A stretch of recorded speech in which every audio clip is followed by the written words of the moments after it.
Welcome to Real Clear Radio Hour, brought to you by the Competitive Enterprise Institute. I'm your host, Bill Frezza. Continuing our theme of disruptive innovation, we talked to two entrepreneurs this week shaking up the world of education. The first, Isaac Morehouse, is the young founder of the Praxis Institute, a hands-on alternative to a traditional college degree. In the second half of the hour, we'll talk with Jeff Sandifer, whose Acton Institute is revolutionizing K-12 education. Isaac, welcome to the show. Thank you, Bill. It's great to be here. Is Praxis an alternative to college or a supplement for young people who have the spark to become entrepreneurs? It can be either.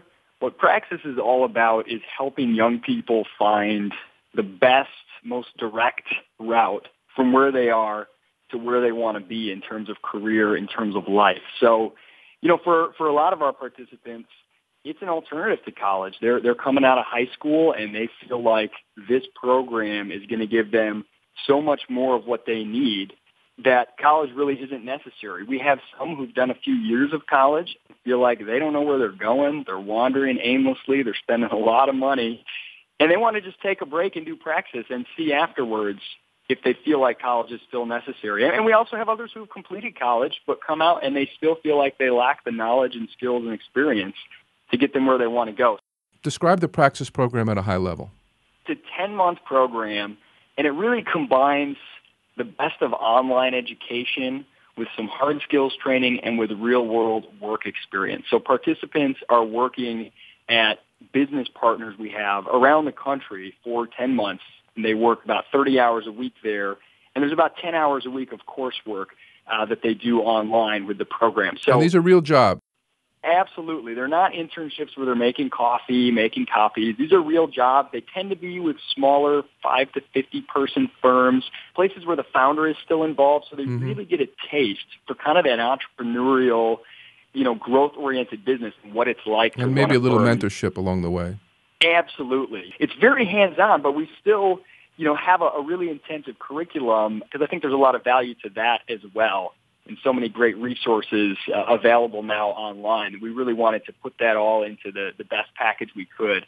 Bill, I really believe that the idea that it should take 4 years and 6 figures to figure out what you want to do and gain some skills to do it's pretty absurd. And I think we can really improve upon that, and that's exactly what we're doing. But this program is for students who know where they want to go. This is not for the wanderers and the ones who aren't sure.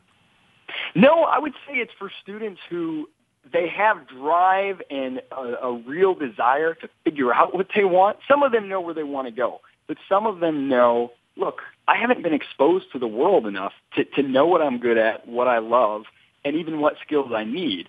So I could sit in a classroom for 4 years and sort of pick out of a hat, well, what do I want to do? Maybe marketing. Well, how are you supposed to know if you want to do marketing from sitting in marketing class? I want to go out into the world and work in a business and see what does a marketing person do? What does someone do in finance? Is that what I want to do? And really gain, exposure to it, experience, and get a clearer idea of where you want to go. So that's the predominant thing. Isn't that typically what standard internship programs are for?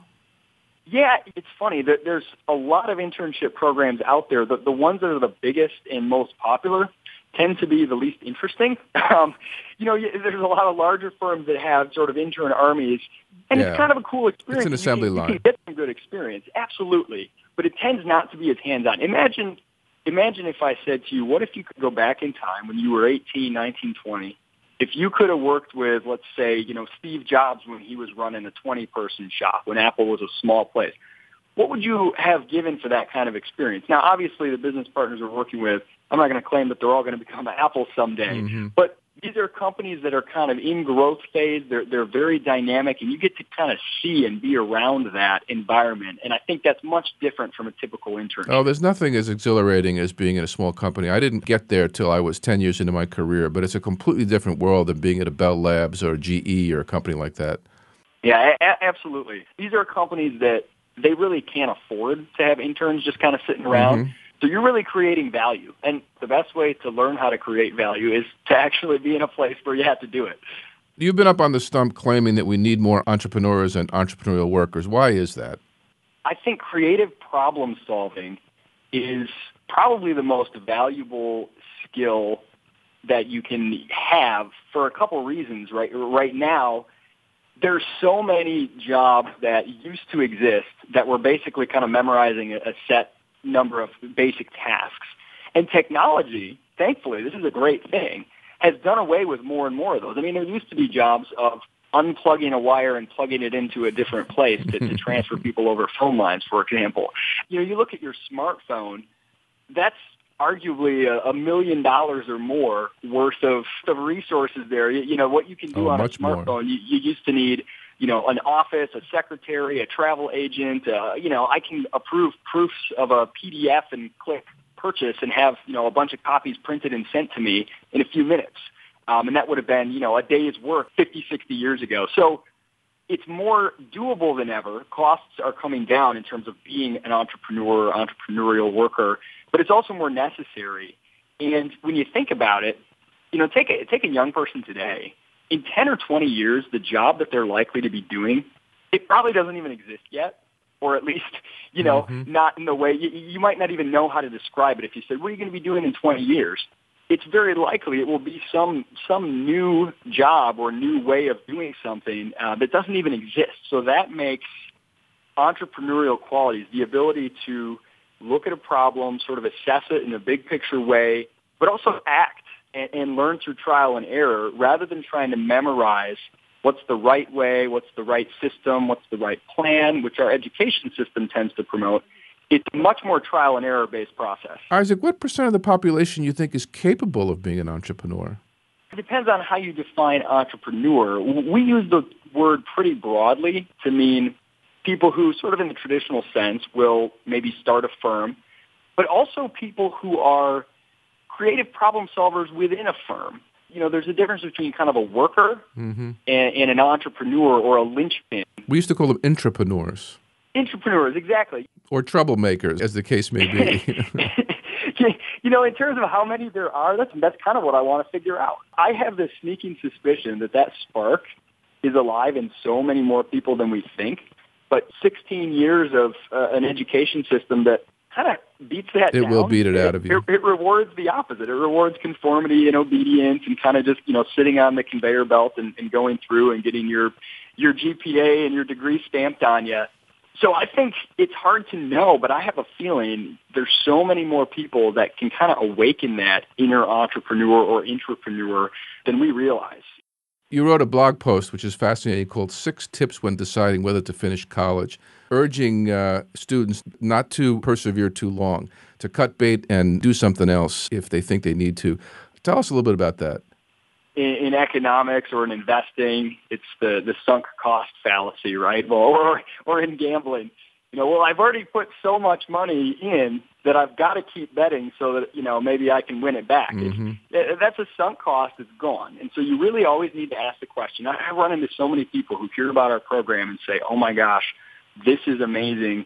This is what I want. Too bad I can't do it. And I said, well, why can't you do it? Well, I'm already 2 years into college, and, I've spent this much. I need to finish.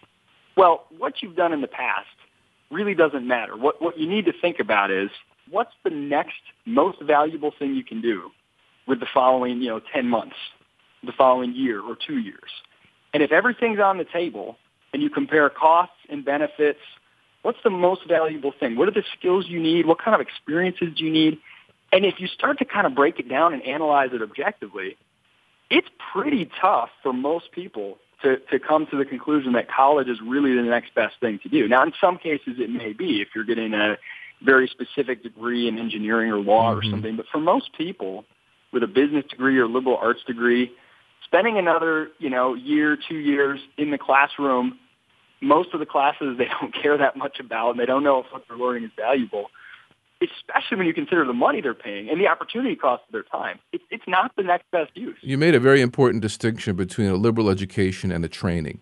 Engineering school is not an education, it's a training. And law school is a training. You're actually being given a hard skill set that are coveted by employers, and when you graduate you're going to have a job. That's not true with liberal arts, so it's a very different equation. That's definitely the case. And I don't look down on liberal arts education and the idea behind it. I think that kind of abstract thinking ability, that kind of ability to philosophize, is actually incredibly valuable, particularly for entrepreneurs. And I had this weird thing over the years. The more entrepreneurs I've met, and very successful ones, I've found that all of them are very philosophical people. They really are philosophers. I see from your curriculum that you have a philosophy track. Yeah, absolutely. We have philosophy, history, economics, business, digital skills, and then sort of entrepreneurship life skills. And that's very intentional. I think those things are very important, especially when they're connected to the real world. Let's go back to Steve Jobs. If you think about Steve Jobs, he was not, mastering a specific skill, soldering circuit boards or whatever. He was asking very fundamental questions about what was possible in terms of the relationship between humans and data, or humans and hardware, and how you could change that relationship. These are very philosophical questions, and I think getting in the world and creating value and being put in the crucible of the markets, that's the best experiment. Philosophers like to do thought experiments about their theories, but entrepreneurs like to put their theories to the test in the market. In your curriculum, who's in your pantheon of philosophers that you have your students read?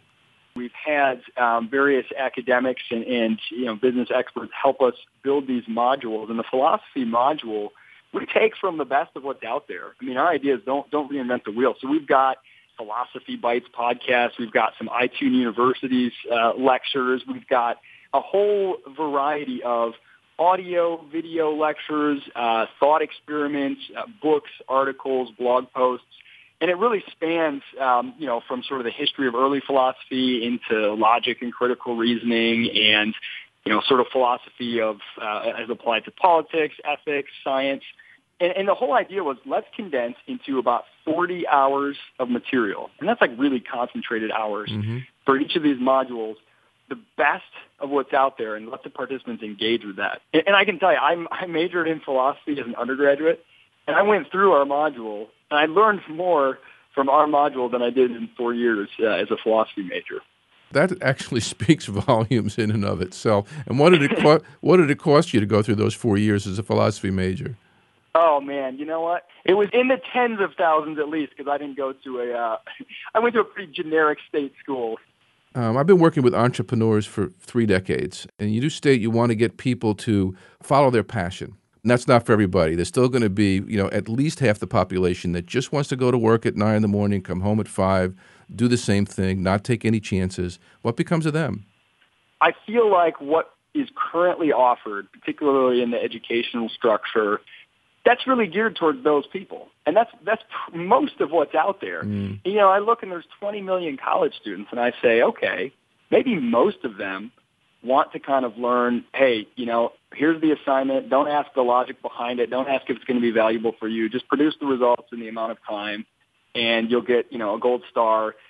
That's producing a certain type of mentality, a certain type of worker. And maybe that's the way to go for many people, but certainly not for all 20 million of the college students out there. And I know this because I've talked with so many. What really prompted me to launch Praxis was getting to know 2 different groups really well over the last 10 years in different work I've done, college students and business owners. And you have students saying, I feel like I'm wasting my time and my money. I don't know what I'm doing. I'm not enjoying it. Now I have a degree. Now I have all this debt, but there's no jobs available. I can't get hired. And then you hear employers saying, look, I don't care how down the economy is. I'm always hiring if I can find good people. I just can't find enough good talent. And something is amiss here.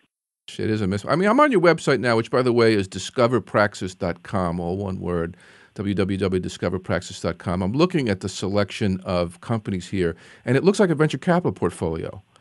It's very diverse. It's diverse geographically. It's diverse in fields. There's retailing, there's athletics, there's human resources, there's real estate. Where do you find all these people? It's pretty interesting, and that's just a small sampling. We have about 100 business partners right now, and that's growing all the time. Yeah, absolutely. And when we first launched, I had maybe a dozen, and places started coming to me, hearing about it, kind of word of mouth or through the website, saying, hey, this is really cool. And it's, a great way to kind of find and evaluate talented young workers, very, low risk, low cost for them. And we set out to specifically to not make it narrowed down by industry. No, it's or not. It's type of everywhere. It's business. not all tech. There's a yoga company in here. There's some manufacturing it's in a there. cigar company.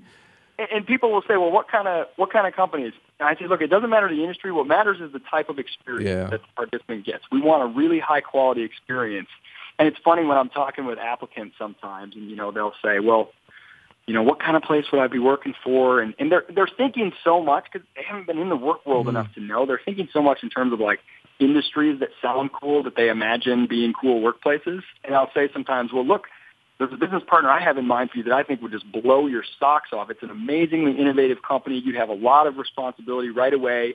It's in agribusiness. Yeah. Or, they manufacture technology for, cotton gins or something. Right. And they'll say, oh, well, I don't know. That doesn't sound like me. And I'm like, trust me.